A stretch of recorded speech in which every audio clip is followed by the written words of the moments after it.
Isang mapagpalang araw po sa ating lahat. Ako si Godfrey Quizon and this is my devotion for today, May 9. And ang topic po natin for today is tatlong katotohanan tungkol sa heaven.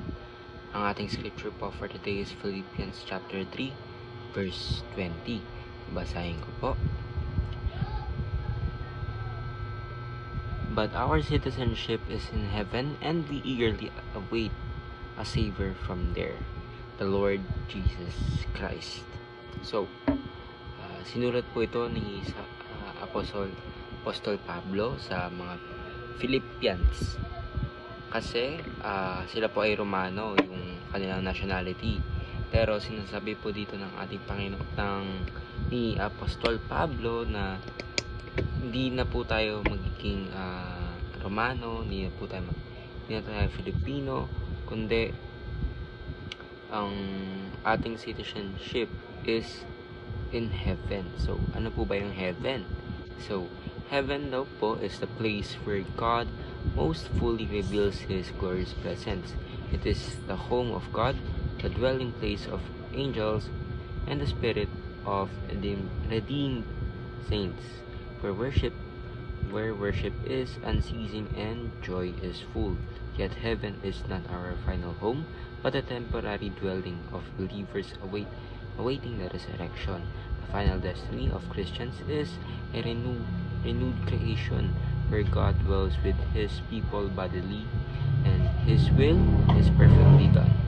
Joy never ends and every tear is wiped away. For Christians, our true and final home is not escape from the world, but the restoration of all things in Christ. So, sabihin daw po dito is yung heaven daw po, kung mamatay man po tayo ngayon, wag naman sana agad, is sa heaven muna yung temporary nating pagtutuluyan. Pero of course, pagdating po ulit ng ating Panginoon Kristo, kasama niya po dito tayo na pupunta o babalik dito sa earth para yung spirit natin is magko-combine ulit sa ating flesh or katawan lamang lupa. So, magiging heaven na rin po itong earth kasi sasakupin po ito ng ating Panginoon Kristo. So, sabihin is kung sino yung mga mananampalataya sa Kanya is makakasama sa Kanya, pero yung hindi ay hindi.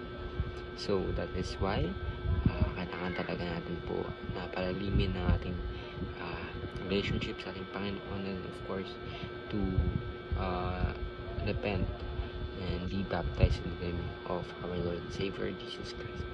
So, ating teaching for today is heaven is a dwelling place for heavenly beings, and heaven is our temporary home, and heaven colonizes earth, our final home. So, heaven po is a dwelling place for heavenly beings. So, tayo po kasi earthly beings.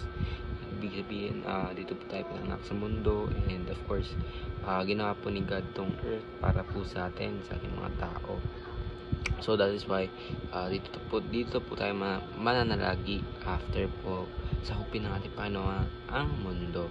And of course, hindi na po sa heaven, pero kakaroon pa rin po tayo ng access sa heaven.